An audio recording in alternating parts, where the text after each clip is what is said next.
Hi, everybody. It is March 26th. It's Thursday. Happy Thursday to everybody. So, today we're going to be talking about something I had mentioned yesterday. So, the $2 trillion stimulus bill. So, yesterday I talked about how it was passed early in the morning, but I said the CNN 10 today would talk about it more in depth. So that's exactly what it's doing. And I'm sure you've heard about the toilet paper situation. So they're talking about the supply of toilet paper. So the supply chain refers to kind of like the person who makes the toilet paper. And I guess even before that, the suppliers of the materials needed to make it, and then the people who make it, and then they ship it out to place X, and place X gets it to the stores, and the people get it from there. So the supply chain is having issues, and then another virtual tour. So let's do it.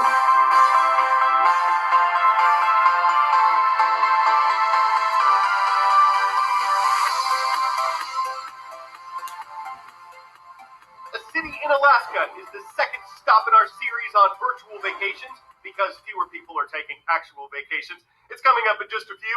I'm Carl Azuz for CNN 10, and we're thankful you're watching. Stimulus is the word in Washington, District of Columbia. The U.S. Congress and the White House have joined the Federal Reserve, the country's central bank, in trying to lessen the economic damage from the coronavirus pandemic. The big focus here is on a stimulus package, a massive plan of government spending intended to stimulate the U.S. economy. How massive? The Senate deal, which is supported by the Trump administration, is worth $2 trillion. Senate Majority Leader Mitch McConnell described it as a wartime level of investment for America. Here's what the money would be spent on. $500 billion would be intended to help big companies get through this coronavirus pandemic. $350 billion would be in loans for small businesses in the hopes it'll help them stay in business. $250 billion would be given directly to American taxpayers in the hopes that they'll spend it. But those payments would only go to individuals who earn less than $99,000 a year or couples who earn less than $198,000 a year. Hundreds of billions more would go to help hospitals, Americans who've lost their jobs, and state and local governments. The agreement would still have to be passed by the U.S. House of Representatives before it goes to President Donald Trump's desk for signature. So the bill is not finalized, and it's not clear how long that'll take. But the news of it was welcomed on Wall Street. After setting several records for single-day point losses in recent weeks, the Dow Jones Industrial Average of 30 important stocks set a new record on Tuesday for its biggest ever single-point gain. So all of this is great news. So they're still, like they said, it's not 100% done at this point. There's still some things that have to be approved, but it seems likely it will get to the point where it's approved. And that's why the stock market had a huge gain. So people are feeling good about that, feeling good about how that's going to help the economy. So during this time of unknown, this helps kind of provide some help for companies and people who are struggling with this time period. Will all this shorten an expected recession? So what's the difference between a recession and a depression? It comes down to how long the economy contracts. A recession is typically defined as 2 negative quarters of economic growth, and it's part of the normal business cycle. The U.S. economy has fallen into recession more than 30 times since 1854. A depression is something vastly different. It happens when the economic decline is sustained and might potentially go on for years. Now, that's only occurred once in American history in 1929, and it lasted 10 years. Because it lasts so long, a depression is more severe. A decade ago, unemployment hit 10% during the worst of the Great Recession, but during the Great Depression, the jobless rate peaked at nearly 25%. The reason economists are so worried this time, we just don't know how long we'll be fighting this virus. We don't know how long stores will be shut down, how long travel will be paused, how much damage will be done to supply chains, or how many companies will go bankrupt. But there is hope if you look to history. The recession that followed the 1918 Spanish flu pandemic lasted just 7 months. That's much shorter than the average recession. Let's hope this time history repeats. As coronavirus spreads, people So across just as a clarifier to the 7 months thing they were talking about there, that was talking about, so the I believe Spanish flu in 1918, how it affected the economy for 7 months. So there we were in a recession. So the downturn in the stock market and whatnot, and increase in unemployment lasted for 7 months. So right now, people we're kind of headed towards a recession. I don't know if they're technically saying we're in a recession, but so like that would kind of, let's say that started now, so our economy would take a little while to go back to what it was before. the country are stocking up on essentials, and one essential in particular, toilet paper. It's sold out in stores across the world and has become the ultimate symbol of panic buying. There was even a toilet paper robbery in Hong Kong. But are consumer fears of toilet paper running out grounded in reality? Not really. Let's start at the beginning. Toilet paper is made mostly from tree pulp sourced from the US and Canada. The pulp is turned into large rolls of paper called parent rolls, which in turn are used to make a variety of paper products. For paper manufacturers who run on fixed capacity, it's hard to increase production quickly. One thing they can do is to switch from making a less in-demand product like paper towels to more toilet paper. But most people are not using toilet paper any more than normal. The average American uses between half a roll to just over one roll a week. Let's assume that demand normally remains constant throughout the year. That means people are stockpiling. And when the panic buying stops, sales could fall as people go through their stashes. Many industries, like electronics and pharmaceuticals, have complicated global supply chains facing issues with materials, production, and shipping. So what they're talking, so people hoarding, that means people are purchasing more than they need. So they said that the average person uses one toilet paper roll a week, I think it was. So if you are buying, multiple packs of toilet paper, that's going to last you an extended period of time. So when people do that, that kind of messes up that supply chain component.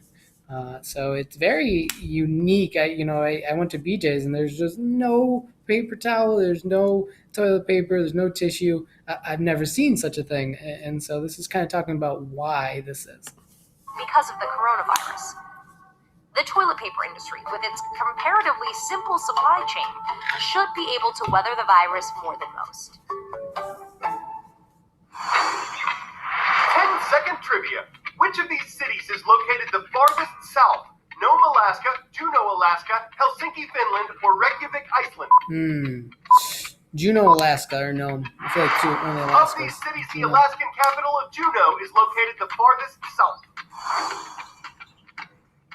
But it's still far enough north that during the summer, the sun rises before 4 o'clock a.m. and sets after 10 o'clock p.m. It is the northernmost U.S. capital city. It's also the biggest U.S. capital in terms of land area. So with all that extra space and all that extra daylight, don't you know we're taking a tour of Juneau as part of our new partnership with CNN Travel. Here's a look at a city named for one of the men who discovered gold there in the 1880s.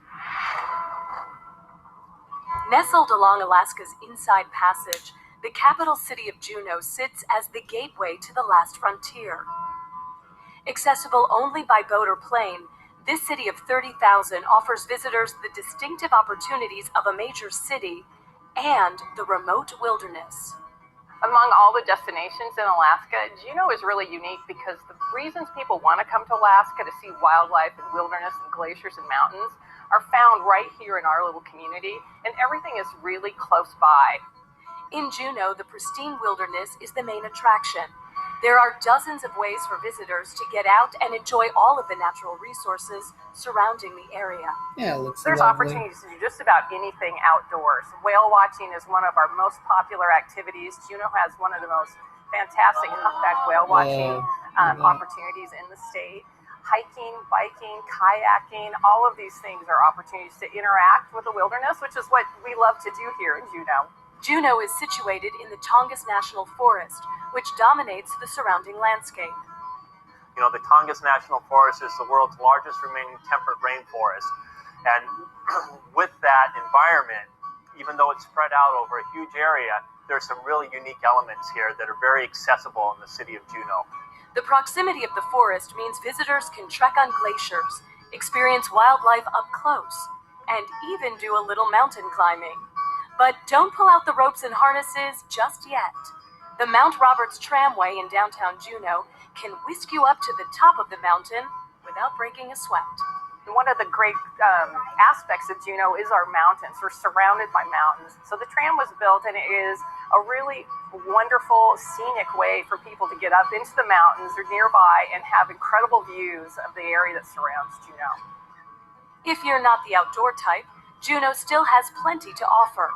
The city has lots of shopping and a vibrant art scene that can trace its heritage back centuries. Part of the uniqueness of Juneau's history is that the native culture, the Tlingit Indians, had a beautiful arts culture, and they still have that today, and they're developing it. And I think it inspired a lot of other artists to start looking at how to incorporate the really beautiful natural resources around Alaska into their art. So you'll see a lot of really beautiful art, carving, silver, wood, and I think a lot of the natural resources of Juneau is what inspires our local artists. The spirit of the city comes from the surrounding wilderness, but the charm of Juneau lies in its people. You'll see a lot of stores here that are owned by families who have deep roots in Juneau. Their families came here with the original founder families, and they're connected. And people get very attached to Juneau, and they support one another, and it creates a really nice, friendly environment. For CNN, I'm Holly Pfeffer. Whoa, look at that crab. Thing's huge. So a nice little virtual tour there. I don't know if so I went to Alaska when I was younger, but that was quite some time ago, and I actually couldn't tell you if I went to Juneau or not. But looks like it would be a really cool northern place to check out. I really like the gondola that went up the mountain there. That was cool.